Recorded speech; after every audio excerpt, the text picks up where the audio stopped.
L'éducation thérapeutique s'adresse aux patients atteints d'une maladie chronique dont le diagnostic a été clairement posé. C'est une méthode d'enseignement qui permet d'apporter des connaissances à des patients, qui se fait en équipe et qui vient ajouter ce dont ils ont besoin à un moment précis de leur parcours. C'est une façon différente d'aborder le patient et sa maladie. Donc c'est un moment vraiment d'échange entre patients et soignants. Le TP en pédiatrie, c'est les parents, l'enfant et le soignant. Dans le domaine du sommeil, c'est récent.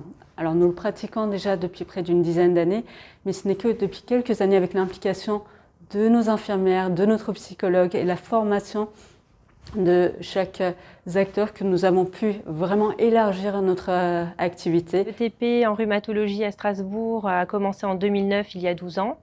Et au fil des années, plusieurs programmes à destination de différentes maladies ont été créés et se sont enrichis. Le TP est avant tout un accompagnement. Le patient va avoir son objectif et ce sera un objectif commun entre le patient et le soignant. Et le soignant sera là pour le guider, pour le conseiller et pour l'amener vers cet objectif. Mais l'effort reposera sur le patient et ça sera sa réussite.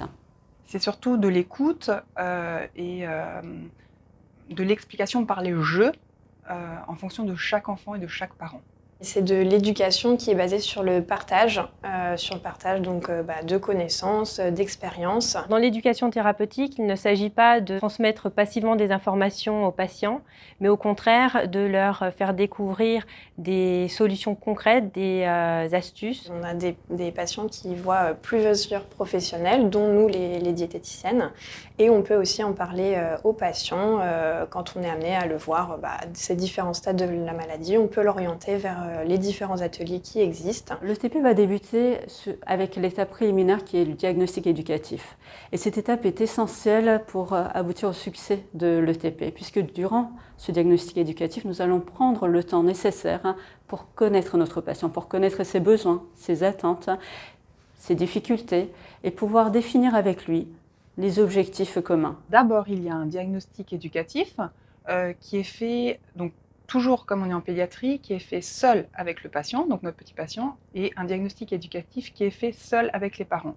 Le diagnostic éducatif, ça permet de connaître les besoins de l'enfant, qui ne sont pas toujours les mêmes que ceux à lesquels on pense nous en tant que médecins. Pour le patient, c'est une proposition qui lui est faite. Ensuite, il rencontre la première personne qui est ici dans le service de néphrologie, une infirmière qui s'occupe du bilan éducatif, qui fait connaissance avec le patient pour identifier effectivement tous les besoins. Et ensuite, il intègre le parcours qui lui est proposé et qu'il choisit évidemment. C'est des ateliers qui vont regrouper plusieurs professionnels, donc qui peuvent être médecins, infirmiers, kinés, psychologues, diététiciens, coachs sportifs. Le TP peut être à l'hôpital. Nous, travaillant à l'hôpital, forcément, on monte nos ateliers et on les fait dans des salles de réunion, des grosses salles de réunion pour accueillir des groupes en collectif. Mais ça peut aussi se faire à distance, donc des ETP en visio, en fonction évidemment du matériel que possède le patient.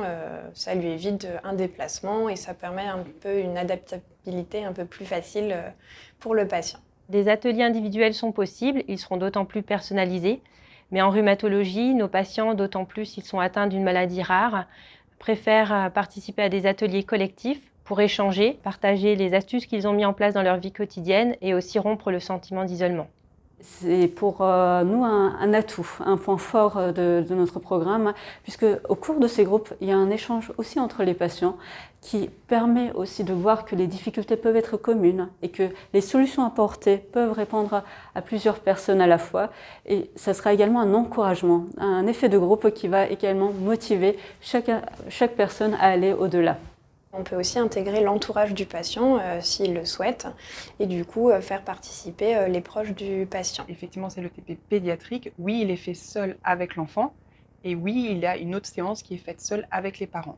Donc les groupes ateliers collectifs sont faits juste avec les enfants ou juste avec les parents.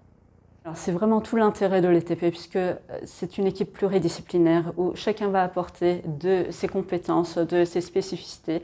Et au sein de notre équipe, nous sommes psychologues, médecins, infirmières et cela apporte toute la richesse du programme. Qui pose souvent des questions à laquelle nous, en tant que médecins, on ne s'y attend pas du tout.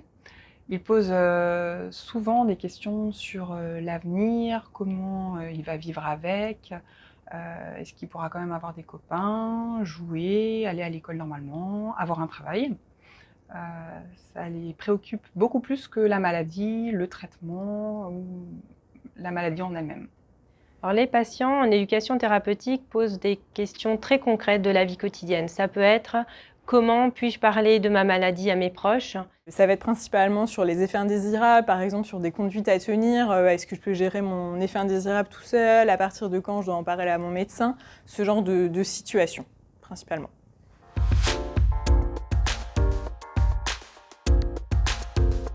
Ah bah avec, évidemment. Avec, vraiment avec, parce que on peut, je pense, le plus comprendre ces personnes et surtout, eux peuvent trouver leur chemin, aller à leur rythme. Avec, pour moi, le TP, c'est essentiel, ça fait partie du traitement, d'un traitement. Avec, sans hésitation. Avec ETP et inlassablement avec ETP. Avec ETP, c'est évidemment quelque chose qui est sur la volonté et la motivation du patient. Ce n'est pas obligatoire et c'est une aide, une ressource qu'on apporte au patient, donc autant en profiter.